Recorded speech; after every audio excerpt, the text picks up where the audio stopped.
This is the MTPredictor Weekly Market Update for February 23rd. So, had a shortened holiday week last week. Options expiration Friday. We've gotten through that, and obviously you see here is the S&P on the daily chart. We talked about this area being a support area, and you can see the red high volume spike here that came in on the black candle. This is indicating, or was indicating at the time, when this big black candle that sold off into the support level, taking out the prior swing low. When that high volume spike comes up there, it's telling us that there's unusual volume activity happening there. When it's followed by what we call a blue buyer's candle, which is now telling us that buyers are now overcoming sellers, it's telling us this is professional buyers were stepping in here. And when professional buyers are stepping in, we anticipate that we're going to get a good move because professionals don't typically step in and take a small move. So we did get a very strong move back up here. In fact, they took out the wave 4 resistance area. You can see all these candles in here were either neutral or blue, meaning they were neutral candles or buyers overcoming sellers. Didn't get any sellers overcoming buyers until the 14th of February, and you can see basically doing some consolidation here now after the big move, and so we may get some more consolidation. Now we got a whole full slate of economic data this week that should help maybe move things, but we'll see. Here's the next major resistance level. So those that, if you went long based on the fact that you identified professionals were stepping in and buying here, and that they were going to take this level out potentially. Again, once you reached into this level, stops, we're at break even anyway, but it's obviously gone through that. If you do see, those that have the software, if you do see strength come in on the STF, in other words, if this trend filter here exceeds or gets into the gray band at the top here, that would be a signal to go ahead and start trailing with the trailing stop. It's not there yet, but as if we do progress closer to the target there. So this 1860 to 1880 area is your next level where we would anticipate a potential correction to come in. Doesn't mean they can't sell off from here, but I'm probably looking more like we're going to get some type of consolidation after big moves, some consolidation, maybe some selling, and then a move into the resistance area. It seems like the G20 meeting there.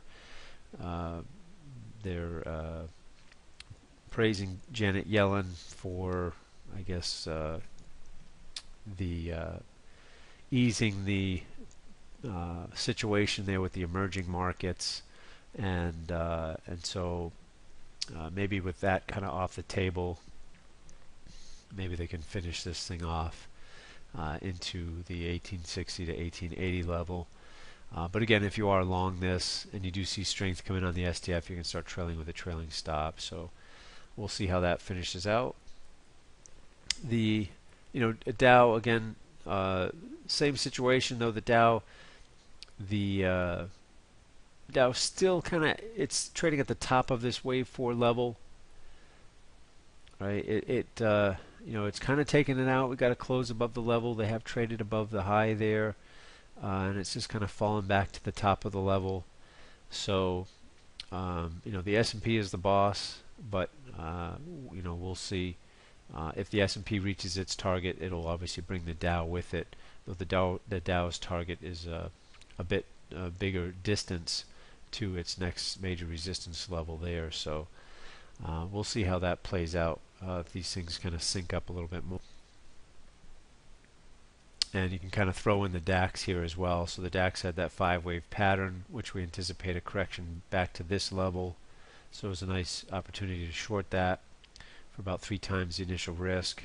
It did go beyond that. You see there was some strength on the STF to the downside, but didn't reach, they didn't erase the whole 5-wave pattern up here. Usually when they take this level out, the tendency is we'd see this level. Didn't quite make it down there. And then it rallied with the S&P, and it's kind of in consolidation here as well. So pretty much, these markets are pretty well in sync on the daily picture here. And this level here now is your next resistance for the DAX, up there just above 9,800. And again, that 10,000, that nice round 10,000 is just beyond that level as well. All right, let's take a look. Gold obviously has been moving higher. Well, here's the monthly chart of gold, and we'll go back here. Here's 2001. This is basically the start of the gold bull market. There, you get 9/11 after 9/11, and let's just see how did that progress in terms of the monthly chart. Well, guess what? You had a nice 5-wave pattern up there. Very strong. Obviously, wave 5 moves. It exceeded the maximum wave 5 target. All right. So typically, again, we would anticipate. Now, this was a big move and it exceeded these targets. But this, from wave 4 to wave 5, once you go wave 5, you anticipate a correction again back to the wave 4 DP. All right, which this would put gold down back around $550 an ounce if they came into this level. But because this move was so extended, maybe this is the extent of the pullback. If we look at silver, the picture looks a little clearer in terms of the pattern. If we now go down to the weekly chart, all right, so we have a little weekly buy signal here in gold, and obviously you can see the target there around 14, just above 1400. This is your 50 period moving average and your 200 period moving average here on the weekly chart, and we come into some 50 period resistance there.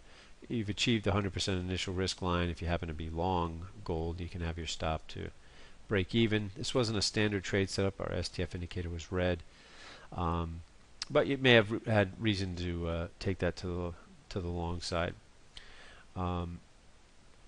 Let's look at the pattern here coming into this high as well.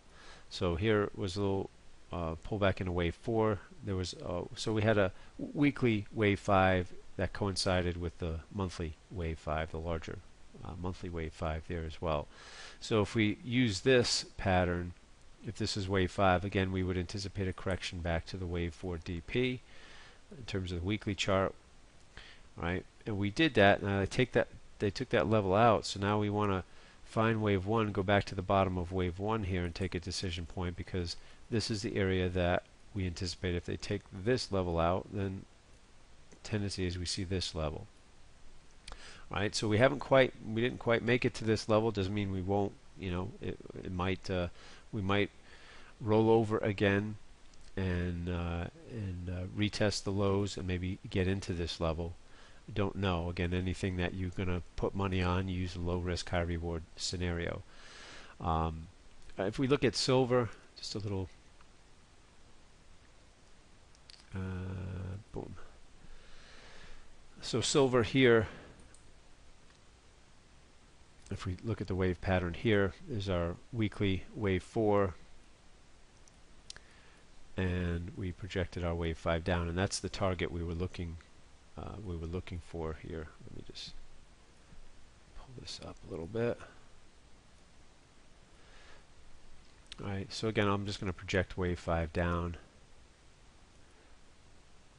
Okay, 1, 2, 3, 4, and there's our wave 5 target. So you see we didn't quite achieve the wave 5, minimum wave 5 target there. Again, a number of you are short of this, so the target around 1750, 60 area. We're at the 50 period moving average, found some resistance there on Friday, or last week, and we'll see if this holds as resistance, and we get a, if we're going to roll over from here, if they take this level out, then obviously stops to break even there around 2290 or 23, 2310. Then that'll be that, and perhaps the low is in. We don't know. If we kind of go back here and we look, just kind of go through the same process and patterns. Here is that $50 near 50 high, was wave 5. So again, we anticipate a correction back to the wave 4 DP here. And that's basically where we corrected back to. We just had this one last pattern we thought would finish off, retest the lows, but it's possible because that the bottom could be in. Don't know. Um, like I said, this was a sell of paper. Whether you use SLV or your GLD or you use the futures, that's basically paper. But back here, at least I purchased more physical bullion, silver, bullion coin.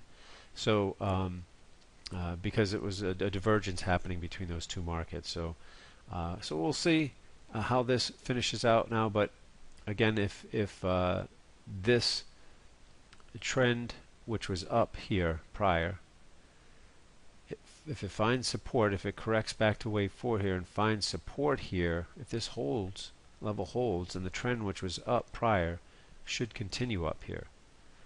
Right? If this gives way to the downside, again, we'd go back to the bottom here, find wave 1, go back to the bottom of wave 1. Take our decision point here. Right? If this gives way, then we would anticipate a potential move eventually down into this level. Just the tendencies. And again, we only use these things, we use these patterns, not trying to predict the market, but trying to locate areas where we can get some low risk, high reward trade setups. Alright, just an update on the Australian dollar, US dollar. Again, same patterns. We talked about the nice 5-wave pattern up here that called the top on the daily chart on the Australian dollar here, with the red sellers candle telling us that sellers were now overcoming buyers in the typical wave 5. It's the area we anticipate that wave 5 will end and begin to correct back to this wave 4 DP. Alright, if they took this level out, which they did, you can see they took that wave 4 DP out, so we go back to the bottom of wave 1. Here's wave 1, go back to the bottom, and that's the DP is this level here. We anticipate if they take this level out, just like we were looking at silver, when they take this level out, then we would anticipate this level. Alright, here's an example of the Australian dollar that did take out that level and did find the bottom of wave 1 DP, and as it happened, it unfolded as a 5-wave pattern down. So we know, again, it just repeats the process. The tendency is it's going to correct back to the wave 4 DP. That's this level. So is it going to do that? We don't know. If we're going to put money on it, though, we're going to take a low risk, high reward scenario. So we'll risk $300 in this case, or 3 mini lots, to try to make $1,100. If we lose, we'll lose the $300. If we're right, you make the $1,100 in this case, or whatever size account and how much you're risking per trade. But in other words, the risk is going to be small relative to the reward, and that process is just repeated over and over again in areas where we hope to find low risk, high reward situations with the probabilities in our favor. And that's why we're using the patterns in these support and resistance levels to try to find areas where we can get a low risk, high reward scenario. Alright, that's all we're doing there. So we'll see how this finishes out. It didn't get to the target yet. Had a nice move. Certainly stops can be moved to break even since the 100% initial risk line has been achieved. And so it's a risk-free trade, and we'll see if we can finish off to the target over the next few weeks here. And then finally, I'm just going to peek at not the DAX. I want to look at the dollar index. So the dollar index has really just kind of been consolidating. We had let's look at the weekly chart here for a second first. Again, here was we had a significant low here in 2011. Okay, high volume coming in, indicating professionals were stepping in and buying there, and it reached the target there for about 3 times the initial risk. But this level, the dollar has not been able to get through basically this level. You had another weekly, if we take it off of this peak, we can take a decision point off of that level. Right, and that's where the dollar, that last high rally, that's where it ended, right there. Right, here's the last swing into that high. We can take another decision point off of this, and this is this level here. Whoops, this level here on the weekly chart. So we had some, major weekly support here, and we've kind of consolidated here. If we go down to the daily chart, you'll see there's a couple buy setups came in here, and you see the TS4. These are just standard trade setups because our trend filter, which our new traders use, is neutral. But there's the target, about 4 times the initial risk off the blue buyer's candle here. So there's your risk reward scenario. We'll see how it goes. If it does achieve the 100% initial risk line, you can move stops to break even there around 80.28, and then see what happens from there. But this is really just, you've got some major support back here, but this is really just kind of getting really choppy in terms of the daily chart. So we'll see how it goes. All right, so we'll leave it there. Hopefully, like I said, we had a shortened week last week. Had options expiration, got that out of the way. So plenty of news this week. We'll see if things can kind of get going again, and maybe get a break out of that stock market consolidation after the big move, and see if we get some more movement one direction or the other. All right, so we'll monitor things, come back next week and see what things look like. Hope you have a good trading week. We'll see you back then.